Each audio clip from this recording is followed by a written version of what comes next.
ईसाई, मुसलमान और यहूदी सिर्फ एक खुदा पर यकीन रखते हैं और तीनों हजरत इब्राहिम की औलादों में से हैं।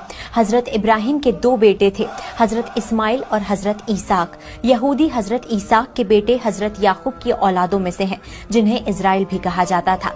आप सभी जानते हैं कि आसमानी किताबें चार हैं: तौरात, जबूर, इंजील, कुरान। तौरात हजरत मूसा पर नाजिल हुई, जिसे यहूदी अपनी किताब तनाख मानते हैं।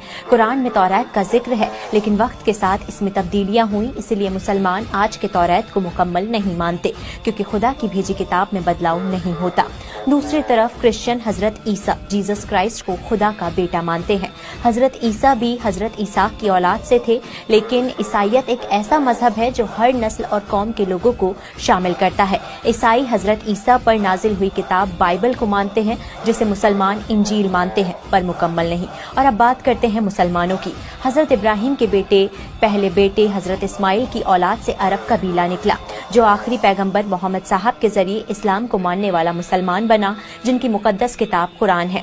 पर असली जंग यहीं से शुरू होती है, क्योंकि तीनों मजहब किसी के आने का इंतजार कर रहे हैं। यहूदी एक ऐसे शख्स का इंतजार कर रहे हैं जो यहूदी कौम की अजमत कायम करेगा और फिलिस्तीन के बैतुल मुकद्दस यानी अल-अक्सा को टेम्पल में बदल देगा, जिस शख्स का जिक्र कुरान में है, जिसे मुसलमान दज्जाल मानते हैं। इसलिए इजराइल बैतुल मुकद्दस को शहीद नहीं करता।